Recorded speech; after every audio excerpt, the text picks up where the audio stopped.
जय हिंद। स्वागत है आप सबको हमारे channel study with Ved Prakash में। दोस्तों, आज के हम इस वीडियो में थोड़ा लिंक से अलग हटकर वीडियो बनाने का प्रयास कर रहे हैं। आज के हम इस वीडियो में अभी वर्तमान में जो रूस और यूक्रेन का जो विवाद चल रहा है उसके बारे में पूरी डिटेल जानेंगे। आखिर ये विवाद हो क्यों रहा है, इसका कारण क्या है, कौन कौन सा देश रूस के साथ है, कौन कौन सा देश यूक्रेन के साथ है, भारत किसके साथ है, और साथ ही चाइना और पाकिस्तान। क्या पहली बार होगा कि ये तीनों देश एक साथ रहेंगे? इन सारे बातों को डिटेल से हम जानेंगे इस वीडियो में। तो चलिए वीडियो को स्टार्ट करते हैं। दोस्तों, रूस में 1917 में एक क्रांति हुई थी जिसका नाम था बोल्शेविक क्रांति, जिसके नेतृत्व लेनिन ने किया था।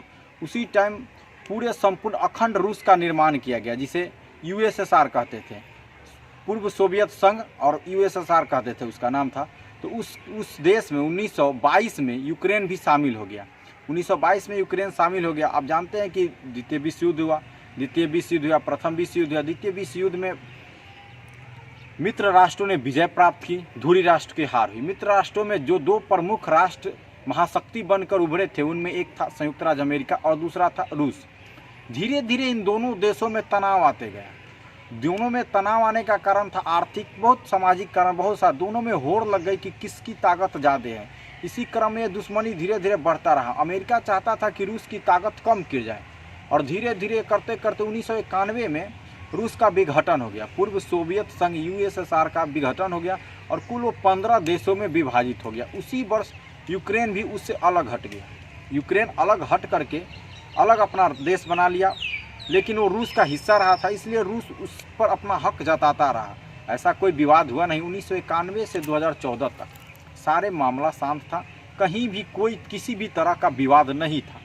लेकिन अचानक 2014 में यूक्रेन ने एक घोषणा की, वो यूरोपीय संघ में शामिल होना चाहता था। ये चाल अमेरिका की थी। वास्तव में अमेरिका क्या करता है कि यूरोपीय देशों को यूरोपीय संघ में शामिल करता है और फिर नाटो में शामिल कर लेता है। हम नाटो के बारे में भी बात करेंगे आपको।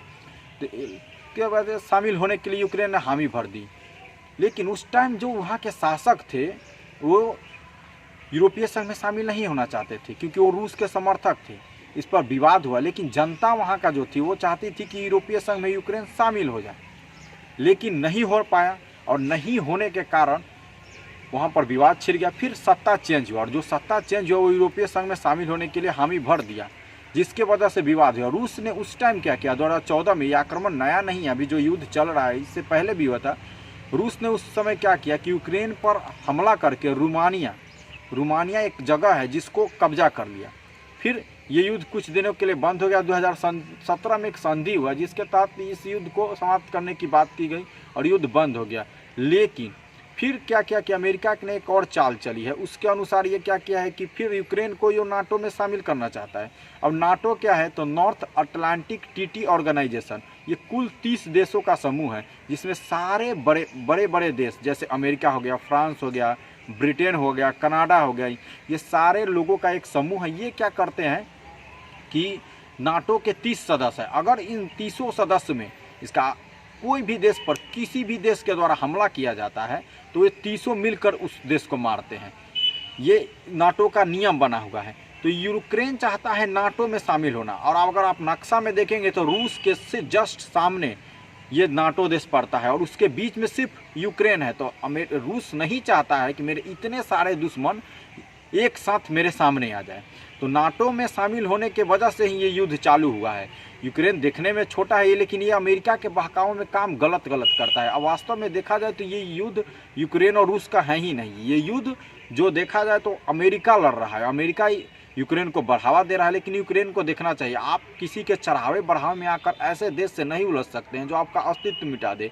इस युद्ध में आप अमेरिका कुछ नहीं है। अमेरिका पीछे से यूक्रेन को सहारा दे रहा है और आगे से लड़ रहा है। मगर ये जैसे जैसे युद्ध बढ़ता जा रहा है, ये पूरे विश्व में तृतीय विश्व युद्ध की आहट आ रही है।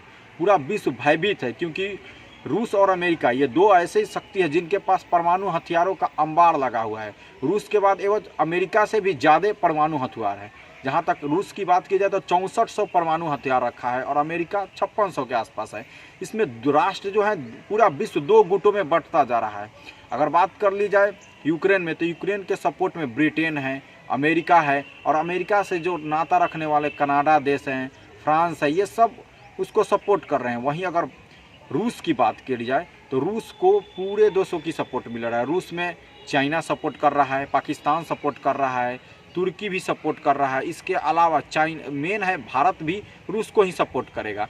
पहली बार ऐसा देखा जाएगा कि रूस, चाइना और पाकिस्तान, इंडिया, ये सब एक साथ युद्ध लड़ सकते हैं अगर परमाणु युद्ध की नौबत आती है तब। इस तरह से अगर उधर अमेरिका में देखेंगे तो नाटो का 30 सदस्य एक साथ लड़ते हैं। तो अगर ऐसा युद्ध की जो आशंका बन रही है, अगर ऐसा युद्ध हुआ तो पूरे विश्व तबाह हो सकता है। इसमें हमारे प्रधानमंत्री मोदी जी और रूस के राष्ट्रपति व्लादिमीर पुतिन भी बीच में शांति वार्ता के लिए आगे आ रहे हैं, मगर अभी जो स्थिति बन रहा है वैसा तो कोई शांति का माहौल लग नहीं रहा है। फिर भी हम लोग नज़र बनाए हुए हैं क्या स्थिति बनती है। जिस तरह से ये घटनाक्रम है, इसका सारा जिम्मेवार अमेरिका है। अमेरिका का दो ही मकसद है, एक तो हथियार बेचना, ये सारे विवाद का जब अमेरिका है वो तो पहला चाहता है कि मेरा हथियार ज़्यादा से ज़्यादा बेचा जाए, इसी वजह से वो दो देशों को लड़ाता है। मगर इस बार दाव उल्टा पड़ गया है, रूस मरने मारने पर आतुर है, उसने अपने सारे परमाणु हथियारों को एक्टिव कर दिया है। अब इससे देखना ये है कि कहाँ तक बातें जाती है। अगर यूक्रेन का जो अभी वर्तमान में राष्ट्रपति है ज़ेलेंस्की, अगर वो शासन समाप्त कर देते हैं तो ये युद्ध जल्द ही समाप्त हो गया। उम्मीद करते हैं कि ये शासन जल्दी समाप्त हो, वरना ये तृतीय विश्व युद्ध बन सकता है। दोस्तों, इस वीडियो में हम आज इतना ही बात करेंगे। अगर मेरी ये वीडियो पसंद आई हो तो ज़्यादा चैनल को सब्सक्राइब करो, ज़्यादा से ज़्यादा शेयर करें। जय हिंद।